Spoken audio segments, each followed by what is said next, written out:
Welcome to the show, everyone. I'm JJ Flizanes, your host and producer. Thank you for downloading today's episode. Today, we're going to talk about Radical Remission. It's a book called Radical Remission by Dr. Kelly Turner.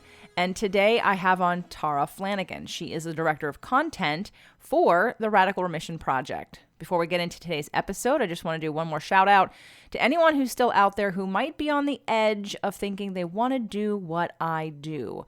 My Empowerment Strategist beta certification starts in April, but I believe I only have 1 or 2 slots left. So if you're on the edge of thinking you want to be a part of this, I would definitely recommend you fill out an application. It costs nothing to apply and to have a conversation about whether it's the right fit for you and I. You can go to jjflizanes.com/cert, that's CERT, to apply. And guys, just to give you an understanding of how often I create things on this show, when you want to go to my website, you're not going to find any of this, which is why I repeat it multiple times and I put it here in the show notes. So if you hear something that I say and I'm directing you to a website, the likelihood is you can't just go to my website and find it, because I create a lot of things and it would be really hard to keep up with building a new page on the site every time. So check the show notes if you need to follow the link if you don't remember or write it down. So it's jjflizanes.com/cert. And this is the last week to sign up for the Inner Circle membership at $9.99. And after that, the price goes up to $14.99 a month. And that's jjflizanes.com/inner circle.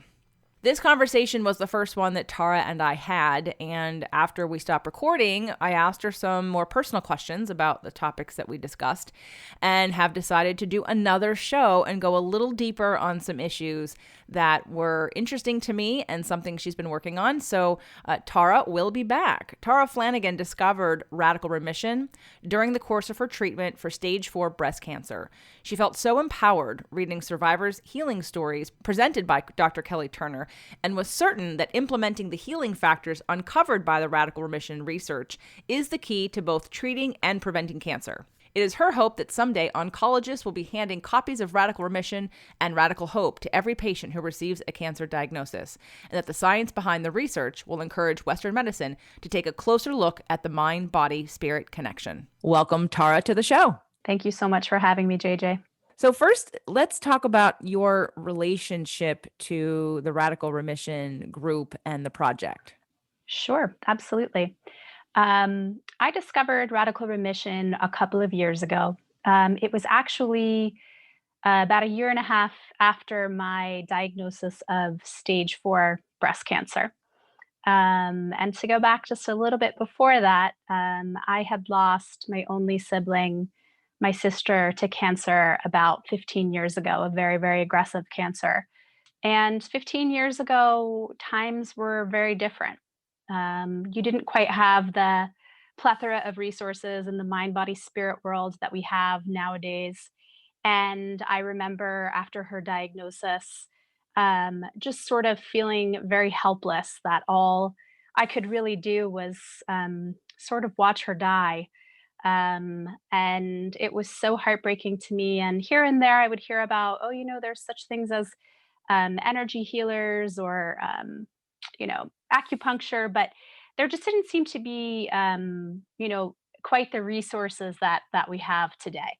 And so fast forward to my diagnosis, and, straight away, I was very fortunate that I had a friend who recommended a Chinese energy healer and got me on some supplements and all of the things that, can really help you while you're doing conventional medicine or anything else. So I intuitively was doing many of the things that Dr. Turner found in her research. But it wasn't until a friend recommended that I watch the Heal documentary on Netflix that I realized just how incredible the resources that were out there were. And after watching the Heal documentary, there were 3 presenters that really stood out to me. And those presenters were Dr. Joe Dispenza, Anita Moorjani, and Dr. Kelly Turner. And after watching that, I immediately ordered each of their books. I know they have many books, but I ordered Dying to Be Me, You Are the Placebo, and Radical Remission. And when I read Radical Remission, the only way I can explain it is it felt like I had been hit by a bolt of lightning. all of a sudden, I realized that I am a player in this game. I am not just someone who sits on the sidelines and, does a little bit here and does a little bit there and follows what my oncologist said, that I really have to essentially, as Dr. Turner says in the book, become the CEO of my body.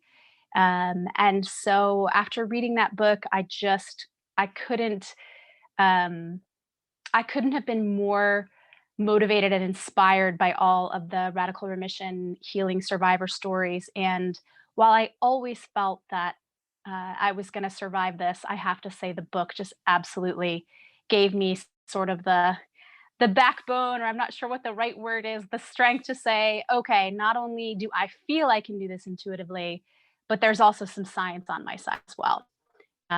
So after reading the book, I did a little bit more research on radical remission, and I discovered that there was a local workshop happening in New York. And then upon registering for that workshop, I discovered that there was also a teacher training for those that love the research and want to go out and spread the word. So, in addition to signing up for the workshop just as a participant, which anybody can do, I also signed up for the teacher training. And that was when I had the opportunity to meet Kelly Turner and her amazing team of teachers and coaches. So what year was that you signed up for the teacher training? That was 2019, so not quite 2 years ago. And when were you diagnosed with cancer the first time? I was diagnosed in May of 2017 when I was 39 years old. And did you go through, because I wanted to, I have watched Heal. Prior to Heal, Dr. Naisha Winters has been on the show twice, and we have a working relationship together, like to do more in the future and have her back on and do some other fun things. And one of the things that I recognized in working with Dr. Naisha and talking with her, all the things in Radical Remission are things that I've been involved in for 20 years. I've been the weird trainer who has told everybody that everything's emotional. I've been the person who has been trying to educate people on how much that what Dr. Naisha calls the terrain, I'm going to call it that energetic, psychological, behavioral understanding and your position in life and how you interpret things and how you either process or don't process emotions. Those things play a role because everything has to be an idea before it becomes a thing. And how we focus is how we talk to ourselves and the things that have happened to us. We have belief systems that cause us to feel things, and all of this energy creates things. And so I've been that person, and it's always interesting to me to kind of go back and go, okay, like as I'm reading Radical Remission, like I recognize for a lot of people, especially because they're people who've been skeptical for a long time about all the things that I've been saying. I have a client who I worked with for 8 years who had back pain. And I said to him pretty early on, this is not structural. This is emotional. And while we are going to work on the structural things, we're going to do the core work. We're going to do the strengthening. We're going to do looking at the diet. We're going to look at your sleep. We're going to do all those things. But this is a repression of emotion. And until it is dealt with, it's not going to go away. And it took 8 years of working with him to get to the point where he got himself in the hospital with pneumonia. And then he listened to and watched a video I had sent 8 years prior when he just discarded it because I'm not a doctor. So he said, well, you weren't a doctor. So I just didn't really listen. And yes, I kind of thought you were crazy. And then something happened over the 8 years that it kind of hit him. And he went, oh. So then he did the things prescribed and his back pain went away. And he now totally understands and gets that if he has an inkling of it, that's an indication of something unprocessed that he needs to deal with. So now the door's been open, but it took 8 years. And I recognize for a lot of people out there, not necessarily my community, people who are listening to this podcast, most of them already understand the power of emotions in alternative medicine. But the rest of the world, let's say that the majority of the people out there have no idea because they trust in Western medicine so much. And it's what they're told. It's what they're bombarded with. It's the paradigm that we're used to, that you have cancer, you get chemotherapy, you get radiation, you listen to your doctor, you take the drugs. And yet there's always been this sort of cloud of, for me anyway, of looking at, well, what's the root cause of this? we're treating the symptoms, but what caused it in the first place? And while we may never be able to identify the exact cause for most people, we can make some assumptions based on patterns. And we can look at so many different factors to assess why, and then look at things that are out of balance. And again, sort of common sense things to me. I think radical remission is very common sense, right? I mean, there's some of this to me is, well, of course, if you walk around feeling like one of my teachers in the past gave a really great presentation, and she said, when you feel embarrassed, what happens? Your cheeks get red. When you feel fear, what happens? Your heart pounds faster. When you feel nervous, sometimes your stomach ties in knots. These are physical reactions to emotional things. These are literally things that anyone would agree with. Like if you get nervous, maybe you sweat, or maybe your stomach goes all weird, or your something in your body tightens up. When we look at that very basic tie to emotions, I think most people would agree or say, "Oh yeah, I've experienced that."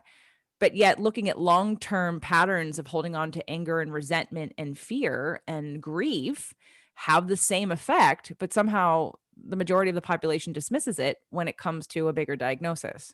So I'd love to know, to go back to your diagnosis and your sister, and like, I want you to tell me a little bit more about your relationship to, again, the idea of Western medicine, of who you look to with your sister. Did you ever have any inklings or intuition that there was more out there that could be done? Or do you think this was just part of the path, obviously, that she was walking down? Or maybe what happened to her stimulated that curiosity in you, which then made you open to receiving when you heard about the movie Heal?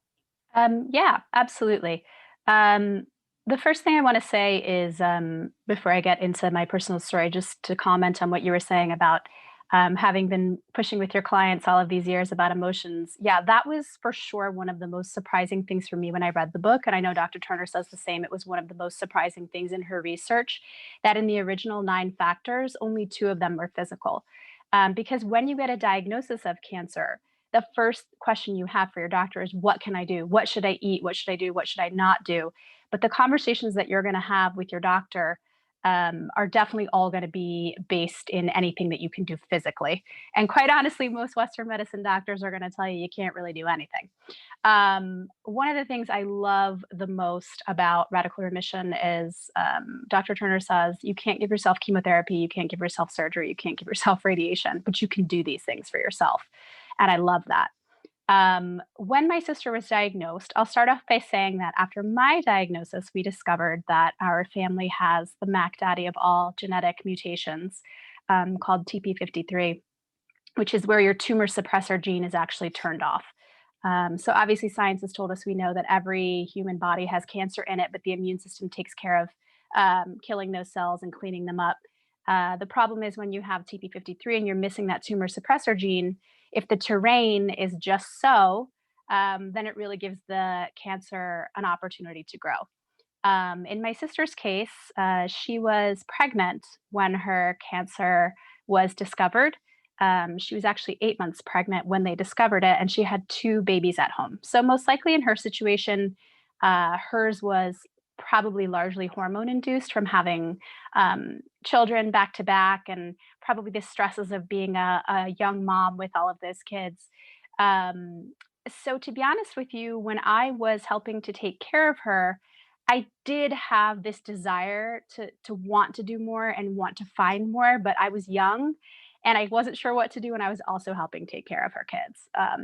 And so I just went along with everything that the doctors were saying, and she actually was diagnosed and passed within 10 months. So I'm not sure when she was diagnosed if there was, as healthy of an opportunity for her to heal as there was for me, because her prognosis was so dire. Now, of course, if you read Radical Remission, you'll find out there are plenty of people in there whose prognosis were extremely dire and they did heal. So I guess that's not quite a fair statement. But in saying that, yeah, I would say that it left me feeling very helpless, that I wasn't able to do more.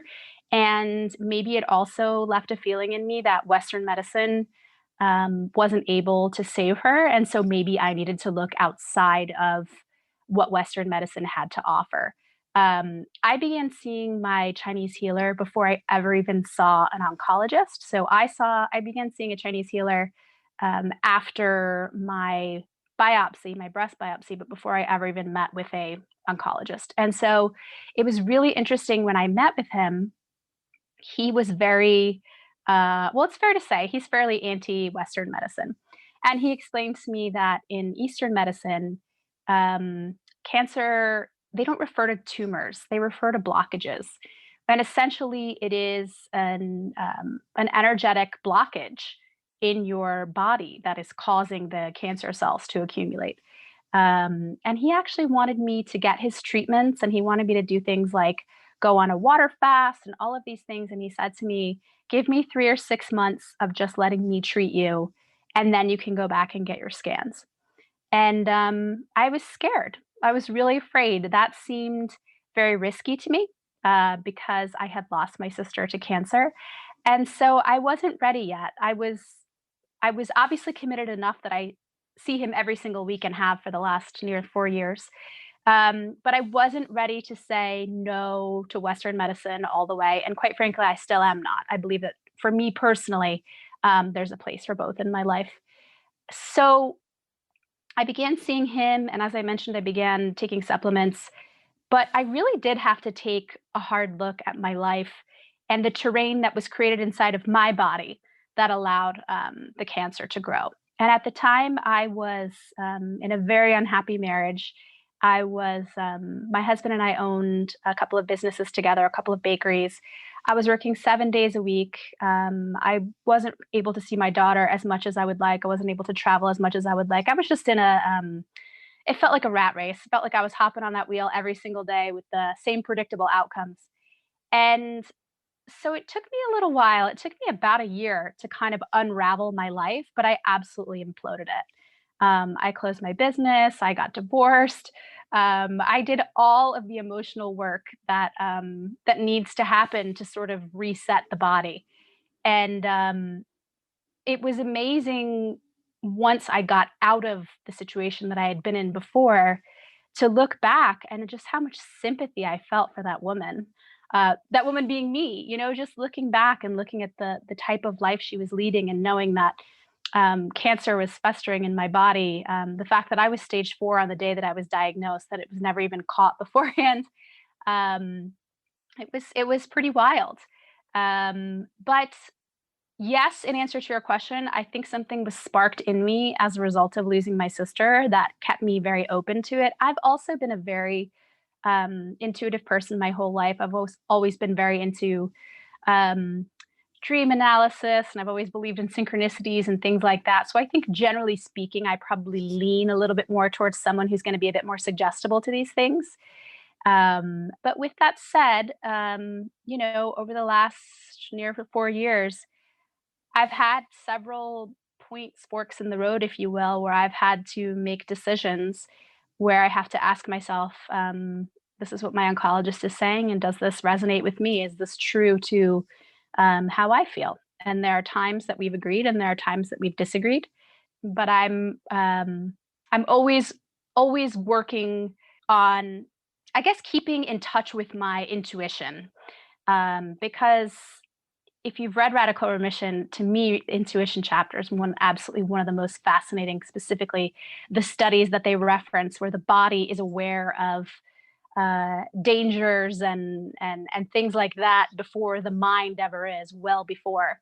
So I do think that there's a balance between using your common sense mind, which sounds a little bit like your client that you mentioned earlier that had back problems, and then following your intuition and saying, is this what feels right for me? Yeah, it's not cancer, but I had a quick story about fibroids for a long time, which to me was also, and I've been doing acupuncture and working in Chinese medicine for 20 years.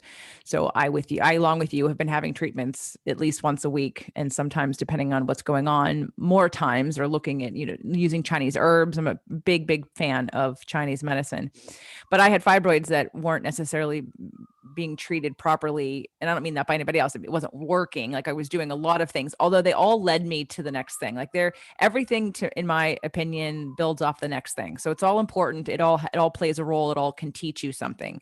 And for me, I had fibroids that were growing and I was told to have surgery, and I was told to have surgery by a healer, and a healer that I trusted. And so then, because I trusted her, I went to the doctor to talk about that, and I cried.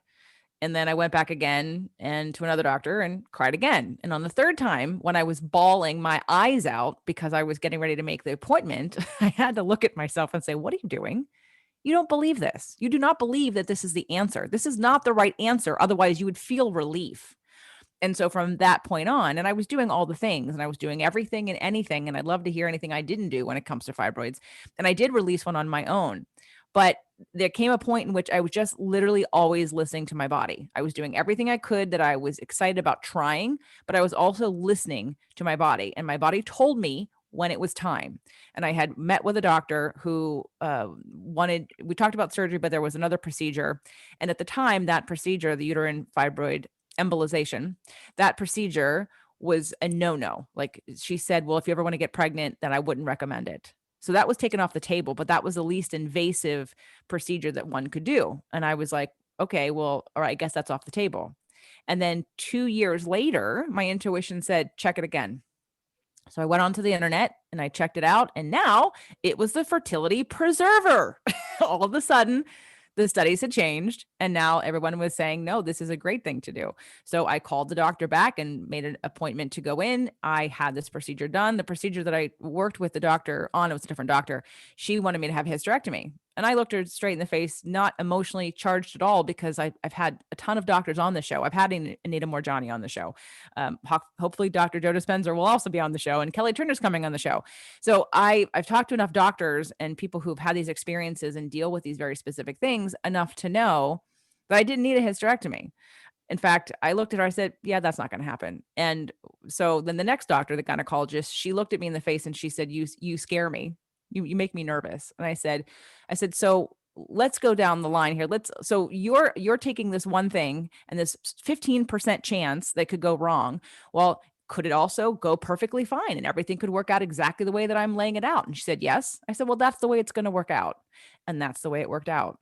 So I am a huge believer in intuition. I teach an intuition course, a strengthening intuition course, because that is that at the end of the day, Western, Eastern, doesn't matter. What is your body telling you? What is your body saying yes to? And what is it? And what's your intuition telling you? And if we can't connect to that, because ultimately that's what's going to determine the right path, I believe, for people. But having the information, having the perspective, having the understanding of why. I was on a rollerblade this morning and I was thinking about another topic for a show about why. There's a fine line between wanting to be too controlling and understanding too much and being passive and not questioning enough. And I think that there are some people who question too much. They're control freaks and they don't trust.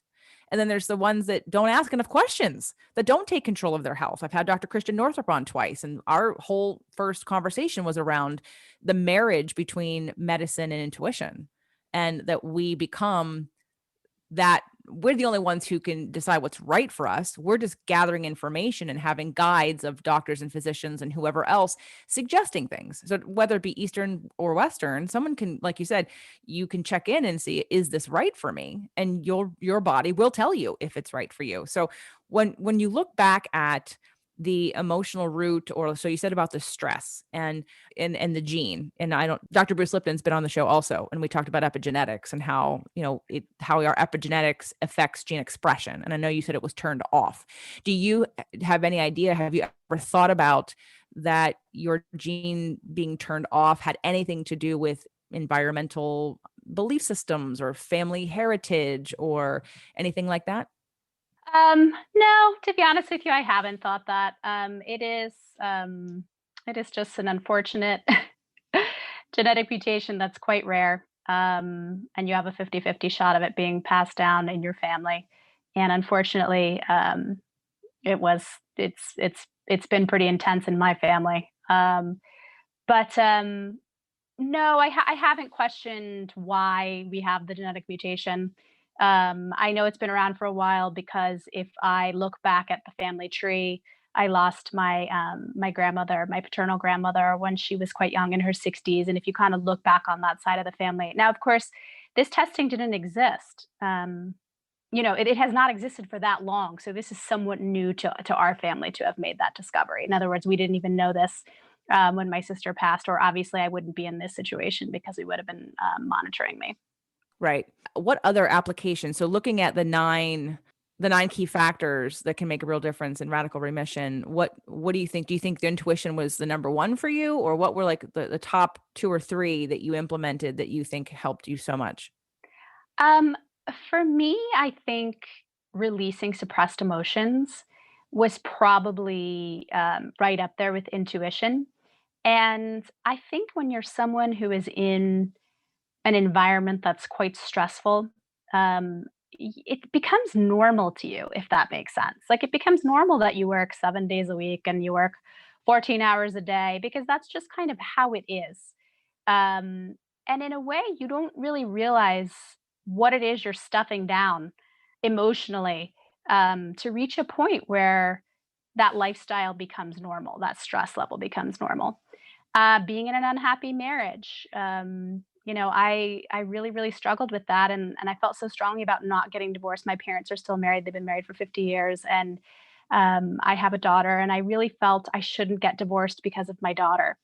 And I had a friend who said to me, "You know what? I think you're forgetting that you have an opportunity to teach your daughter a lesson as well. That it doesn't always make sense to be in a difficult marriage like that, and you can show her how strong you can be as a single mom and how amazing of a parent you can be." Coincidentally, that is the same friend that recommended the Heal documentary, so she's obviously an amazing friend. So, yeah, I would say releasing suppressed emotions was a big one, and that is one I'm still working on constantly. There are times when all of a sudden I will just burst out into tears watching something or hearing something, and not even realizing that I was sort of holding on to that emotion. And when those things happen, I can't help but think about in Eastern medicine when they talk about blockages, all of those times in your life where you've maybe stuffed down some type of experience. For me as an adult, unfortunately, I've had a fair bit of trauma. I lost my sister, my only sibling at a young age. I lived in New York during 9/11. As I say, having a difficult marriage.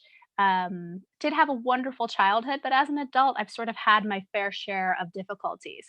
And I think I tend to be a very strong type A person. And so it was always just push through, just push through, just keep on pushing through without stopping and checking in and saying, well, what is just pushing through doing to my body? One of the things I absolutely love in the book that Kelly talks about, Dr. Turner talks about, is what she calls the waterfall analogy and the way that we should really experience emotions like a waterfall. We should allow them to wash over us and to experience them in the moment, and then to essentially let them go. And I think that's been really helpful for me as a coping mechanism and strategy as well. For when, things don't go very well in my life, instead of hanging on to it and harboring resentment or asking why or is this fair, just saying, okay, this is what I've just experienced. This is how it makes me feel.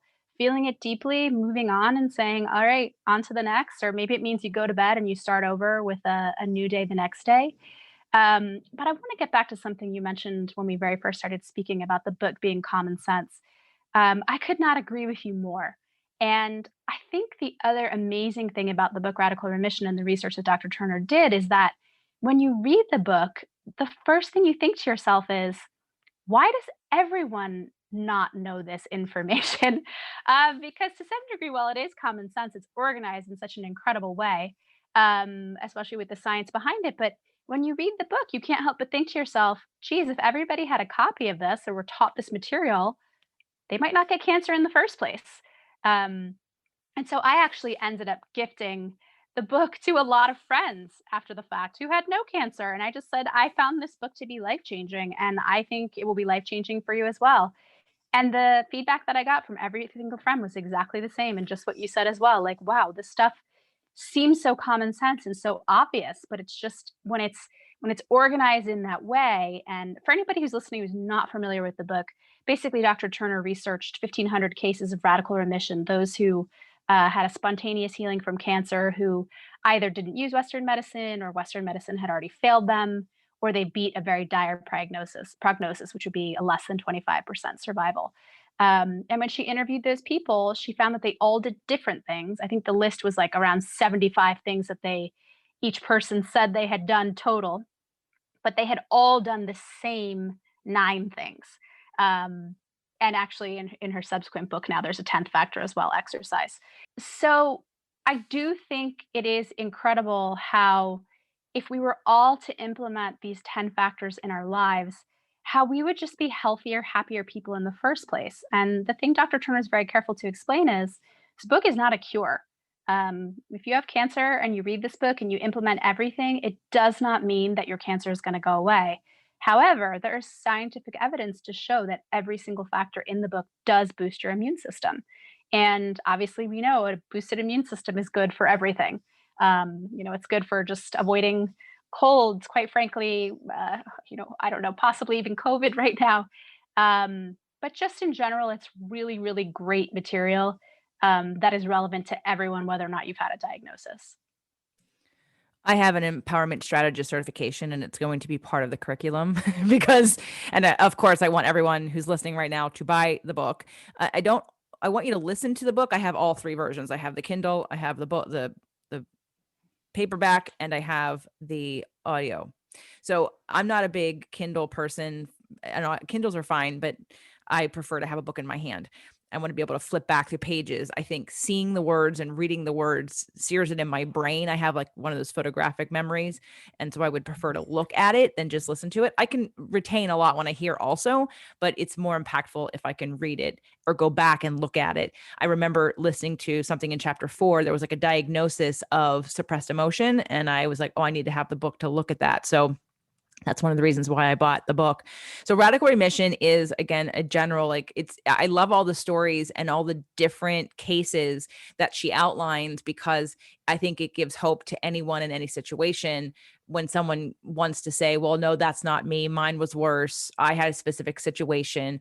There are so many great stories in the book. And I love, again, the range of them because, I think at the end of the day, why we're here, why you and I are here is because Dr. Naisha and I had this conversation on a Instagram live. We were promoting our last episode that we did on the metabolic approach to cancer. And she said to me at the end of our interview, which happened to be on her birthday, she said, JJ, if a patient feels disempowered, no treatment works. And that's when I kicked in. Hello, I'm an empowerment strategist, and my course for certifications coming up. And she's like, well, you're on the team. Because again, sort of beating that there's the intuition part where we have it, and then people second guess you because you don't have the scientific proof.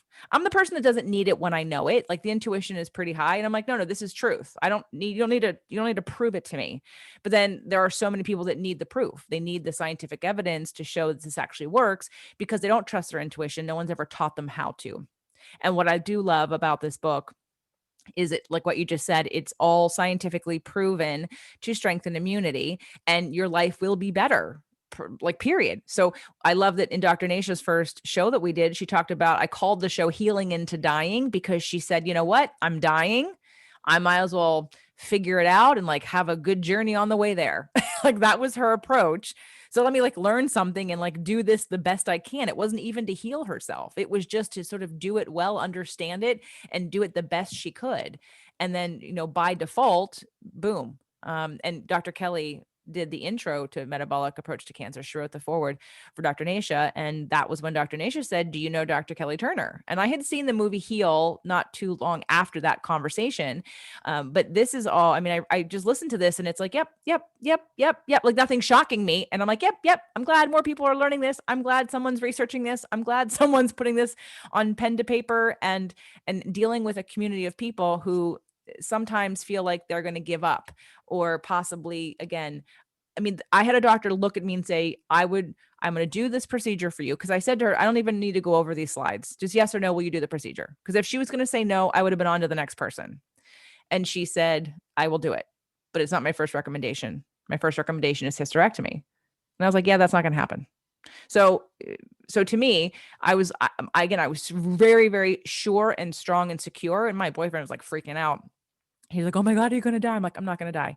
And not to, I hope this doesn't come across the wrong way. The first doctor that I saw that said about the procedure and not being able to do it and I should have surgery, or she actually said, you can just watch it for a little while and wait, because she told me I could actually probably get pregnant if I wanted to with the fibroids as they were.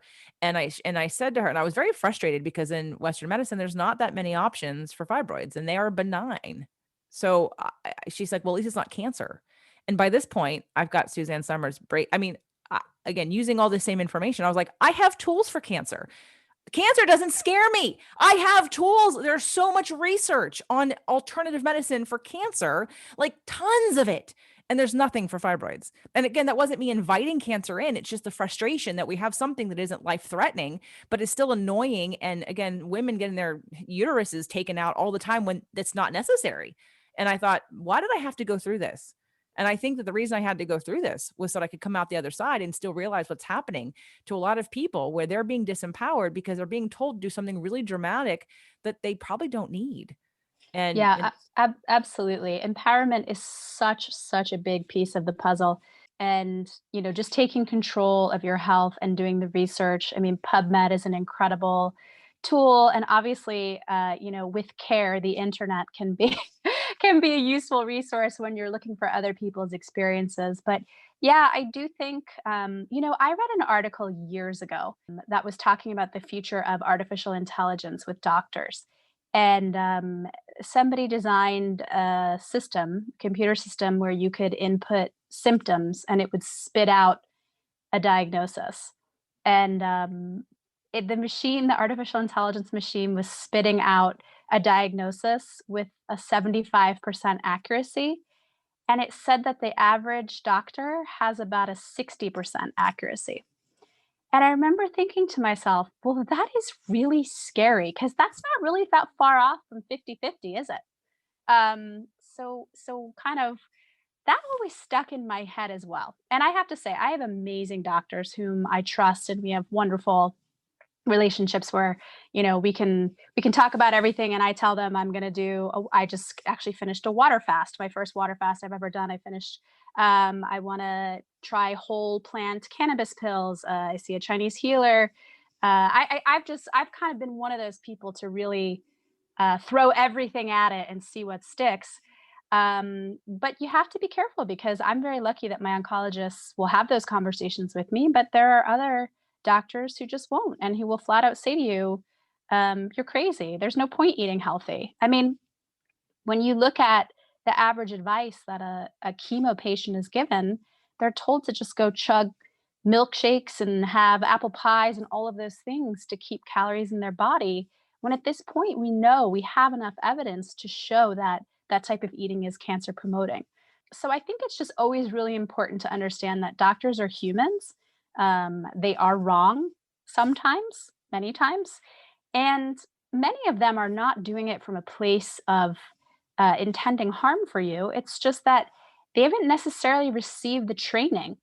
I have a lot of friends who are doctors who I've talked to about their training on nutrition, and it's essentially non-existent. I think it's like a day, or maybe like a chapter in a book over the course of all of their medicine. And so they're trained to, just tell you what they know, which is find the problem and cut it out, as opposed to, as you said earlier, figuring out, well, what's the root cause? What brought this on in the first place? So I do think empowerment is a really big piece of the puzzle, in knowing, and you'll remember that's what I said when I first read the book. I am a player. I am a player. I am here. I have an active role to take in healing myself. And that confidence is also really important. Just having that confidence and saying to yourself, and again, another factor in the book, having strong reasons for living, saying to yourself, I'm not ready to go yet. I have things I want to do. I'm a parent, or maybe it's a career change, or you want to get remarried, or, any one of those things. So it does really just require kind of digging deep and saying to yourself, I'm going to be my own advocate. I'm going to be empowered. I'm going to do the research that I need to do. And then I'm going to basically look at everything I have in front of me, what I've researched, what my doctor's telling me, and then maybe I'm going to let my intuition guide me to what the correct answer is. Absolutely. And, and just to say, and I also don't necessarily believe everyone is supposed to survive. And that's not, I believe that we actually choose our life before we get here, before we incarnate. And so sometimes being a catalyst for someone else's growth is our whole purpose. So I don't actually believe that everyone's supposed to heal. But if they don't have a strong reason and they're ready to go, then they're ready to go. We're going to die anyway. And I don't believe this is our only life. But for the ones who have a strong reason, for the ones who know that there's something they can do about it, for the ones who are on that path of enlightenment, so to speak, or in that stage of their own expansion to say, yeah, I'm going to take my power back now. And this is leading me to, again, change my life in a way I wasn't willing. This was the catalyst for the growth I needed. This was the wake up call I needed, all those things. But this isn't a message. I just want to make sure everyone understands, and I'm clear that I don't think that anyone who doesn't make it, if you will, is like they did something wrong or that it was bad and everybody should survive. I think and most people who listen to my show understand that that's sort of the belief we come in with, is that we're eternal beings and that we don't actually ever die. We just recycle. So I want to know how you work with the Radical Remission Project. So are you coaching people? Are you counseling people? Like, how does that work? Sure. Well, I am a certified teacher, which means that I can conduct radical remission workshops. I did not choose to become a coach because my feeling was that I feel I can impact more lives by working directly with Dr. Turner and working with the project as opposed to being kind of an independent teacher or coach. So, right now, I am the director of content for the project. And really, right now, we are working on sort of our overall strategy of how we can reach the most people and sort of get the message out of what radical remission is. And I think ultimately what drew Dr. Turner to the work is she's a storyteller by nature. She actually studied film undergrad at Harvard. One of her passions is screenwriting. She's got a film project, and she's writing a TV script and things like that. She's a storyteller, and what's so powerful about the Radical Remission book is that she allows people to tell their own stories in their own words. And that's really incredible. And obviously, storytelling is, it's been around since the dawn of time. And so we really feel that that's what resonates the most. So for the past 5 years, the website has been collecting written healing stories. We've got a project coming up this year. We're actually going to be collecting video healing stories as well, because sometimes it's really wonderful to see a person's face and expression and hear their voice when they're talking about that. And, Dr. Turner had the documentary that came out last year on Hay House Media, and I think that'll probably be coming out at some point again. So right now we're really just focused on sort of reaching people and getting the word out. And then the last thing that we hope to wrap up sometime this year is that actually Harvard University is doing a multimodal pilot study on the radical remission factors. And this is the first traditional medical study that has ever looked at this many factors all in conjunction. And so basically, for people who have signed up for a workshop, they can opt into the Harvard study and they complete a series of questionnaires prior to the workshop, 1 month after the workshop concludes, and then again 6 months later. And it basically tracks to see their health and whether or not the factors made a difference in their life. And I have to tell you, to me, that is one of the most exciting things because you clearly have had some frustration, as have I, with Western medicine. And at this point, if we can't beat them at the game, we got to join them. We got to link up with anyone in the medical community who is interested in learning more about this. And with that said, I'll just mention I just went to, in November last year, a Dr. Joe Dispenza advanced workshop for a week, which is something I had been wanting to do for a long time. It was literally a dream come true. And I ended up meeting in the elevator a heart surgeon. He's actually Italian born, but lived in Florida. A heart surgeon who this was his ninth Dr. Joe conference.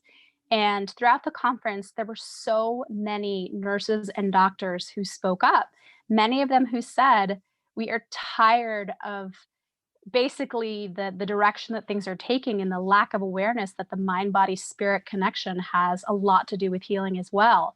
And we are here because we want to learn more and we want to take the work forward. So one of the things at the Radical Remission Project that we will always be keeping an eye on is basically how the medical community is responding, because we know there will be a tipping point, right? At some point, Western medicine is going to have to take a look at this, because the number of people who are healing themselves, or at least contributing to their healing at a level that Western medicine is not addressing, has been anecdotal for years. But at this point, we're pushing past that. I mean, there are plenty of books and podcasts and all sorts of things about people who are beating the odds, and it's time we looked at that and asked why. Well, that is very exciting. When you said that, I smiled big with both the Harvard study as well as the heart surgeon. And, in reading the Radical Remission finally and really realizing that, like, Dr. Nasha was sort of one of the first. I have other physicians that I work with and that are still in practice. Like Dr. Christian Northrup is not in practice, and Dr. Bruce Lipton is a researcher and he's not doing a practice. So, and, our doctors, Dr. Eben Alexander, not in practice anymore. But so I wanted to be able to work with people who were in practice and be a resource for them dealing with some of these emotional components, because it's literally, I feels like my life work to really focus on this, to take all the health education as a personal trainer and go through all the biomechanical things and the biochemical things and all the endocrinology things. And I work with a functional medicine doctor in a clinic, and knowing about bioidentical hormones and looking at everything, look at all the chemistry, looking at all the body, but then also adding in this spiritual and emotional component. So it's very exciting to hear that you guys are tracking that and that this Harvard study is happening, because that makes me smile. I know it's not about doctors being bad people. It's not about the system. It's the system is broken sometimes, based on, and people not asking again that question of, well, what else is there and why? And knowing that there are people who are saying, no, why? I mean, I've known for 20 years that doctors get 1 month, 1 week, 1 day of a nutrition in their education. So to finally have it be acknowledged that nutrition plays a huge role in our healing, is great. I don't even care what they do. Actually, it's not even about anyone changing.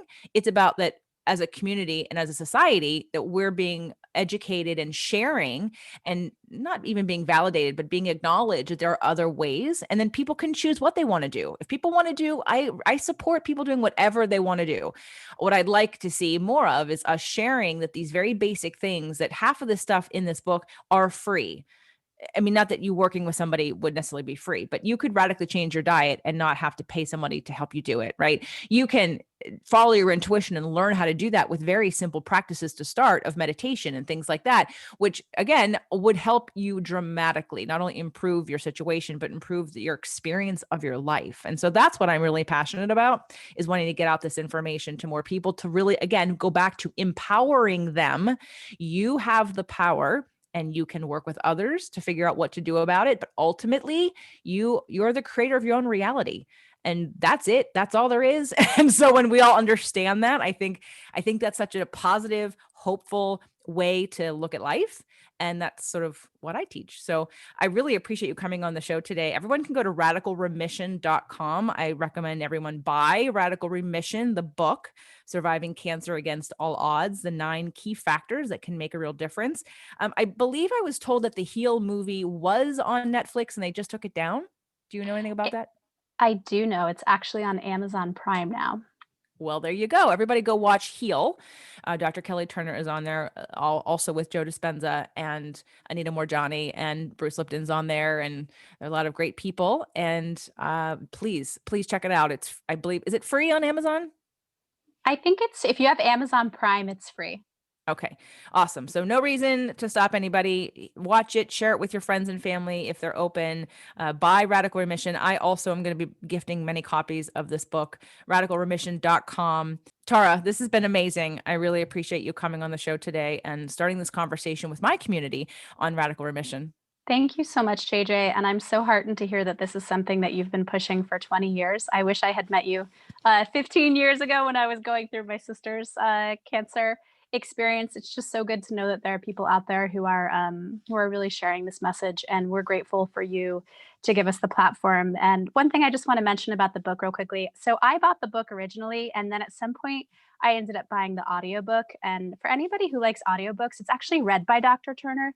And she puts so much emotion in her voice when she shares the stories of the radical remission survivors that you almost feel like you're getting a sense of those people. So if you're a person who likes audiobooks, I definitely recommend that one. I do too. I am enjoying the audiobook very much. I just want to hear all this wonderful stuff that I could be writing and sharing and quoting. It's when I went out and bought the book because I thought, no, I need to go. Yep. I need to look at that word, whatever that word is, the diagnosis of repressed emotion is, because I want to share that. Because here's again, all of the past clients that I've had over 20 years who think I'm crazy, because again, my intuition knew without a shadow of a doubt that all these things existed and were true. But I wasn't the person who needed to research it to prove it. I wanted to attract other people who intuitively knew it was true. And now I'm really appreciative that other people more and more are sharing the scientific research to convince other people, or at least just show them that they have options. That's all I care about, is that we all have options, and that, again, at the end of the day, you're the creator of your own reality. So thank you so much again, Tara. Absolutely. Thank you, JJ.